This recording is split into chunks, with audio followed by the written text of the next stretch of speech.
टिक टिक town में आपका स्वागत है। आज टिक टिक फेरी टाउन की ठंडी सुबह है। दादी चुपचाप फार्म में खड़ी है। चारों तरफ मुरझाए हुए फूल, सूखी सब्जियां और गिरकर खराब हो चुके फल बिखरे पड़े हैं। दादी की आंखों में हल्की सी उदासी दिख रही है। तभी अचानक छोटे छोटे कदमों की आवाज आती है। बच्चे भागते हुए दादी के पास पहुंचते हैं।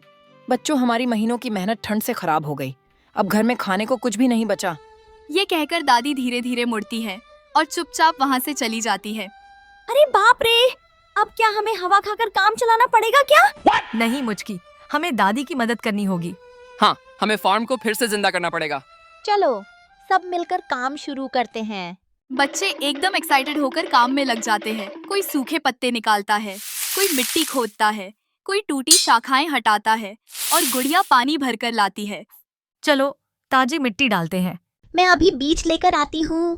कुछ ही देर में चारों बच्चे मिलकर पूरा फार्म साफ कर देते हैं। नई मिट्टी, नए बीज और नई उम्मीदें। इतने में दादी वापस फार्म पर आती है। बेटा, तुमने बहुत अच्छा काम किया, पर इन बीजों को बड़ा होने में बहुत समय लगेगा। तब तक मैं जंगल से खाने का इंतजाम करने जा रही हूँ। दादी धीरे धीरे जंगल की तरफ चली जाती है और बच्चे चुपचाप एक दूसरे को देखते रह जाते हैं।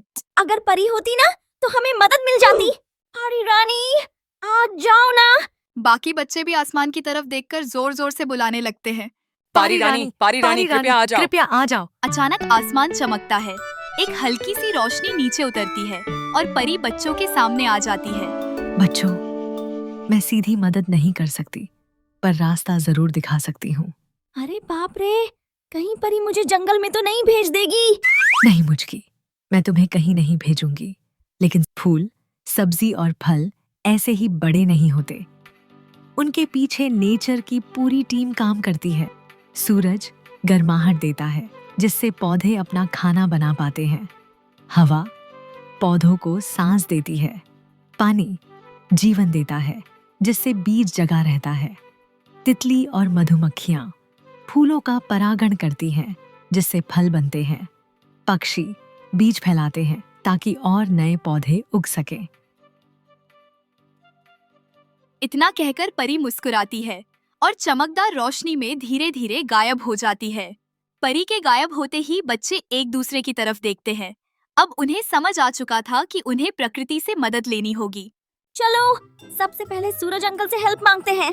सब बच्चे दौड़ते दौड़ते पास की ऊंची जगह पर चढ़ जाते हैं, जहां से पूरा आसमान दिखता है।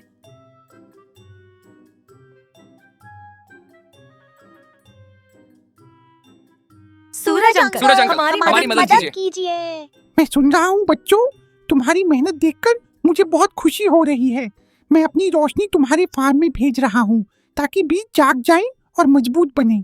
बादलों के बीच से सुनहरी किरणें निकलती हैं और सीधे बच्चों के फार्म में चमक जाती है। मिट्टी गर्म होकर खुश सी लगने लगती है।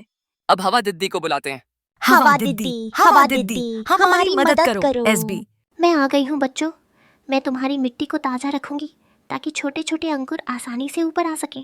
हवा धीरे धीरे पूरे फार्म में फैल जाती है। मिट्टी हल्की सी हिलने लगती है, जैसे नाच रही हो। अब पानी भैया। मैं भी आ गया हूँ बच्चों। मैं बीजों को जिंदा रखूंगा, उन्हें कभी सूखने नहीं दूंगा। पानी की हल्की बूंदें फार्म में चमकने लगती हैं। अब सूरज, हवा और पानी तीनों मिलकर फार्म को जगा रहे थे। और अब तितली और मधुमक्खी की बारी। तितली दीदी, मधुमक्खी भैया, आ जाओ। हम आ गए। हम फूलों का पराग इकट्ठा करके तुम्हारे फार्म में नए फूल बनने में मदद करेंगे। और मैं पराग फैलाकर तुम्हारे फार्म को और भी रंगीन बना दूंगी। अब प्रकृति की पूरी टीम, सूरज, हवा, पानी, तितली और मधुमक्खी सब मिलकर फार्म को जीवन देने लगी। धीरे धीरे मिट्टी में हलचल होने लगी। छोटे छोटे हरे अंकुर बाहर आने लगे। फूल मुस्कुराकर खिलने लगे। सब्जियां बड़ी होने लगी और फलों की खुशबू हवा में घुल गई। बच्चे खुशी से एक दूसरे को गले लगाने लगे, क्योंकि उन्हें समझ आ चुका था, जब हम प्रकृति का साथ देते हैं तो प्रकृति हमारा साथ कभी नहीं छोड़ती। दादी जब वापस आई और फार्म को देखा, उनकी आंखें खुशी से चमक उठी। अरे मेरे बच्चों, तुम सबने तो कमाल कर दिया। ये सब तुमने कैसे कर लिया? दादी, हमने नेचर की हेल्प ली।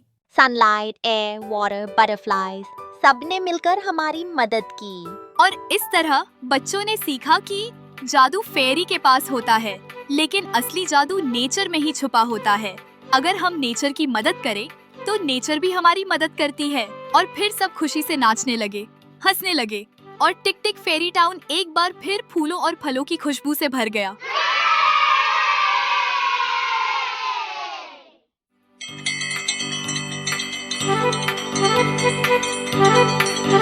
Thank you.